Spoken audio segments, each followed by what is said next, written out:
Allahumma shalli ala sayyidina Muhammad wa asghiri zalimin biwalimin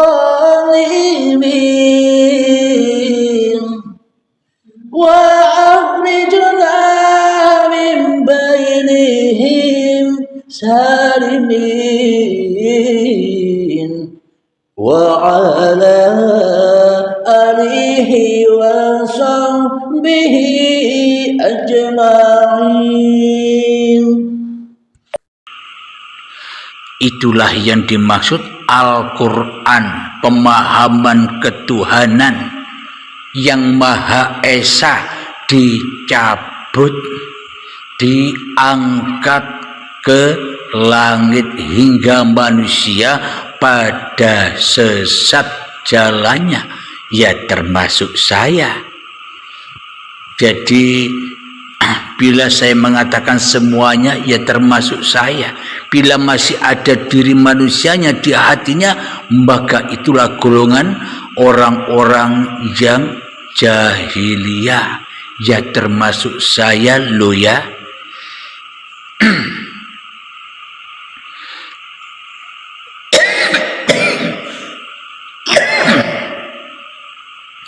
Alhamdulillahirabbil alamin.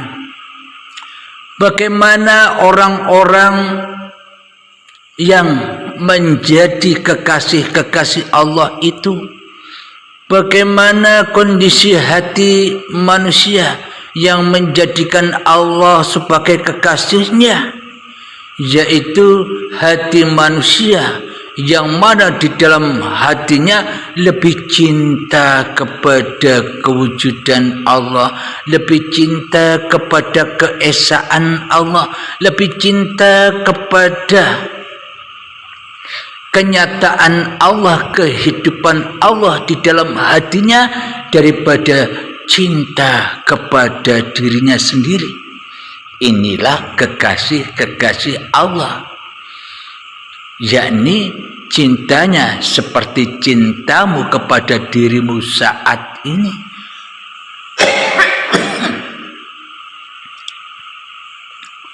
Maka Nabi Muhammad membawa berita gembira agar Al-Quran ini ditanamkan kepada tiap-tiap jiwa manusia. Maknanya agar kita tidak menjahili Allah lagi di dalam hati kita, supaya kita berakhlak ilahiyah, bukan berakhlak hawa nafsu kita sendiri selama ini. Makna Al-Quran dulu diturunkan ke dunia itu kapan? Al-Quran diturunkan ke dunia saat kita diproses, dihidupi, diperjalankan dari tanah sampai menjadi bayi. Itulah Al-Quran turun.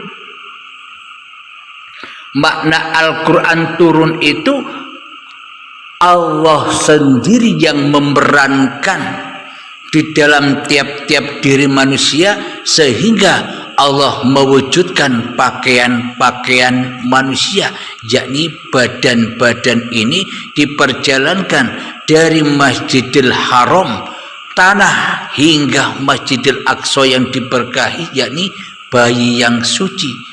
Itulah kullu mauludin yuladu 'alal fitrah. Setiap bayi yang terlahir dalam keadaan suci bersih, itulah Al-Quran itu. Maknanya di mana sebenarnya Al-Quran itu? Al-Quran itu ya Al-Quran qadim. Badan-badan inilah Al-Quran qadim, terdahulu daripada Al-Quran yang kita baca-baca selama ini. Hanya dibaca doang, tapi menafsirinya penafsiran hawa nafsuni, dewe-dewe. Itulah Al-Quran diangkat ke langit, diangkat kebesarannya, diangkat kesuciannya, diangkat keesaannya, hingga manusia pada tersesat nyembah berhala-berhala dunia selama ini. Jadi sudah lama kita puluhan tahun jahil dan jahil kepada Allah. Jadi bila Al-Qur'annya diangkat ke langit, kita tanpa petunjuk di dalam mengabdi, kita tanpa petunjuk di dalam menyembah, berarti persembahan kita, berarti pengabdian kita, berarti bertuhannya kita selama ini tersesat jalannya menyembah iblis dan setan. Yang mana iblis itu tidak mau sujud kepada Adam, tidak mau dikatakan kita ini tak ada, yang ada hanya Allah di dalam hati kita. Kita tidak rela bila kita dikatakan tidak wujud, kita tidak rela bila kita dikatakan tidak hidup, kita tidak rela bila dikatakan tidak berkuasa. Allah saja yang mati, Allah saja yang gaib, Allah saja yang tidak bisa apa-apa. Semuanya kan aku yang bisa apa-apa. Ya itulah iblis dan setan. Kita puluhan tahun telah menjadi iblis dan setan dari api, yakni ya dibakar terus di dalam dunia ini. Alhamdulillahirabbil alamin. Sampai kapan disiksa kubur di dalam kuburan badan-badan ini selama puluhan tahun? Ya sampai kiamat tiba, ya sampai baiat tiba, ya sampai kehancuran langit dan bumimu, ya sampai kehancuran hidup dan badanmu. Saat itulah Al-Quran didatangkan lagi dengan Rasul-Rasulnya. Karena sesungguhnya seluruh manusia itu adalah ciptaan Allah. Seluruh manusia itu adalah Rasul-Rasul Allah. Seluruh manusia itu adalah utusan-utusan Allah. Seluruh manusia itu adalah pesuruh-pesuruh Allah. Seluruh manusia itu adalah diperjalankan Allah. Tapi manusianya puluhan tahun ogah menjadi Rasulnya Allah, ogah menjadi utusan Allah, ogah menjadi pesuruh Allah. Manusia lebih cinta menjadi Rasulnya iblis dan setan. Manusia lebih cinta menjadi utusannya iblis dan setan. Manusia lebih cinta menjadi pesuruh-pesuruh hawa nafsune dewe-dewe yang selama ini telah dipertuhankan, diperhalakan untuk menandingi Tuhannya. Astaghfirullahaladzim.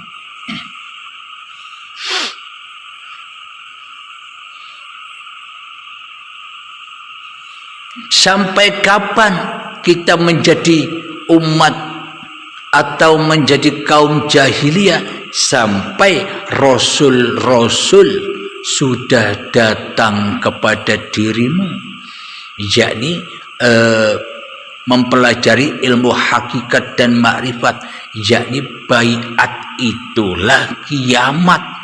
Setelah kiamat dibangkitkan. Apanya yang dibangkitkan?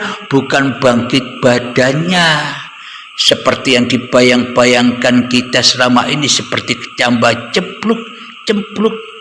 Bukan itu kebangkitan. Itu maknanya bangkit itu setelah dibaiat, hancur leburnya hidup dan badannya, setelah dioperasi hatinya, disucikan hatinya, maka dibangkitkan, diberangkatkan menuju hadratillah.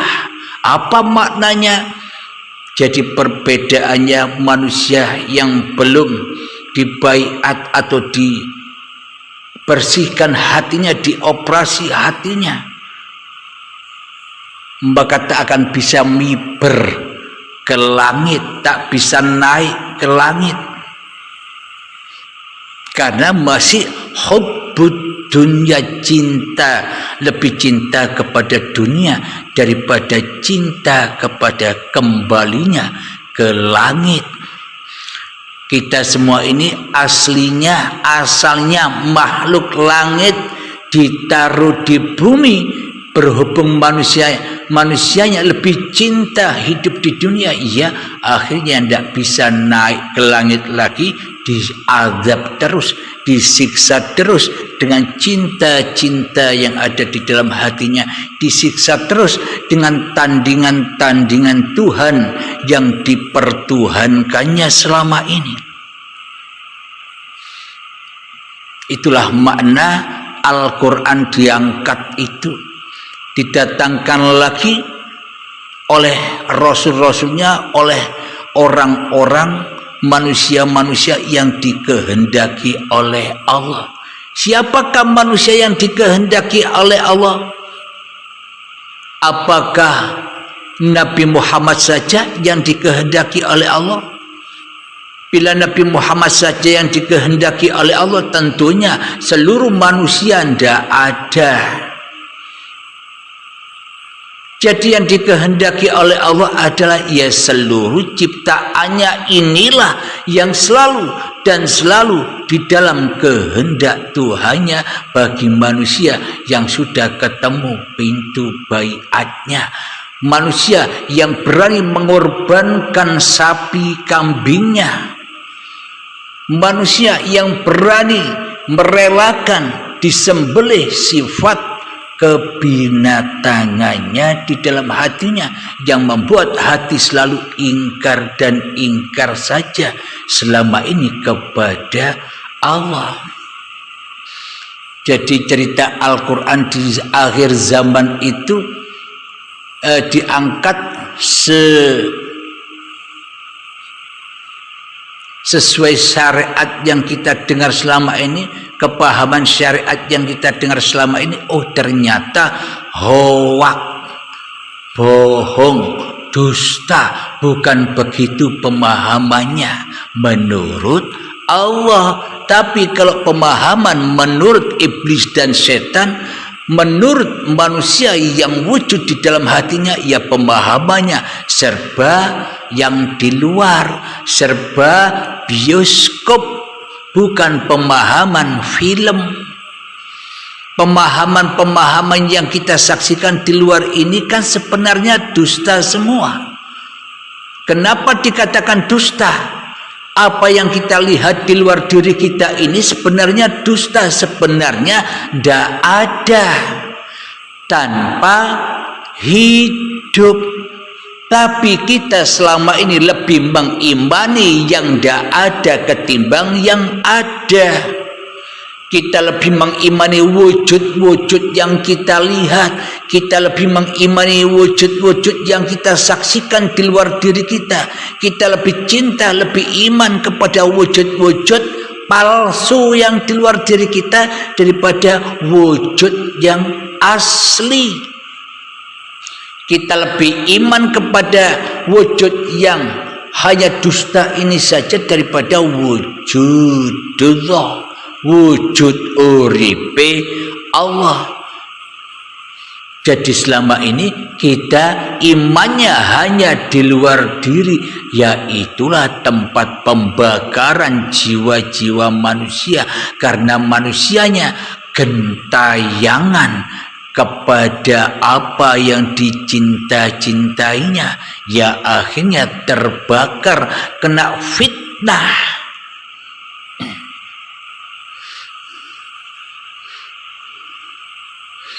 Alhamdulillahirabbil alamin.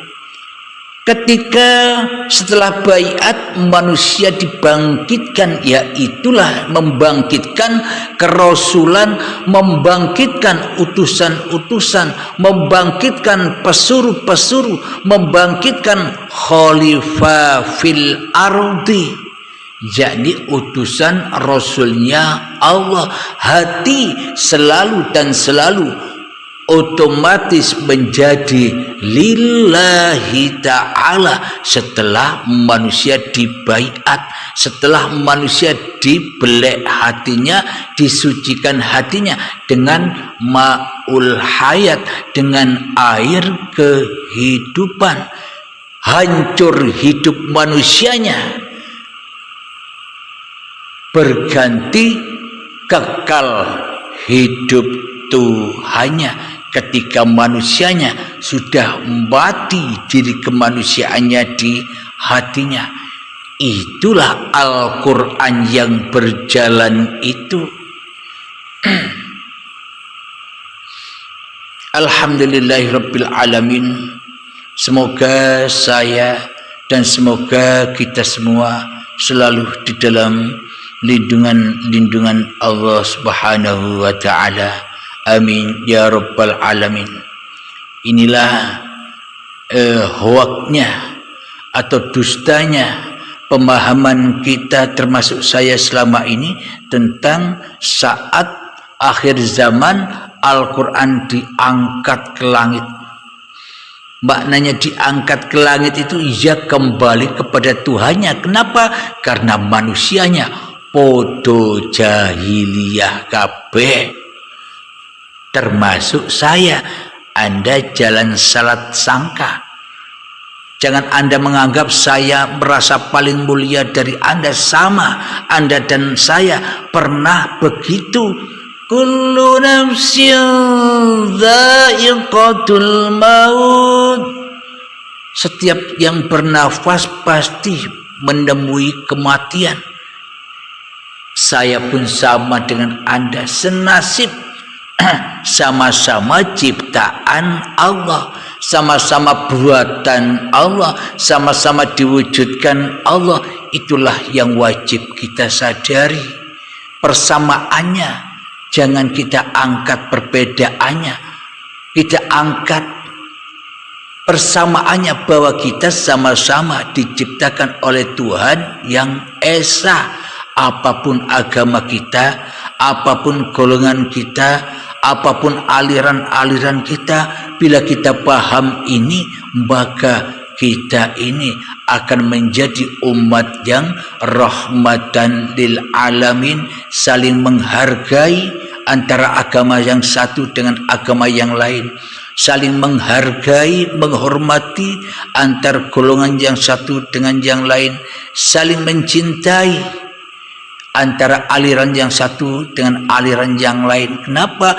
Karena kemanapun kau hadapkan wajahmu, ya disitulah aku, kata Allah.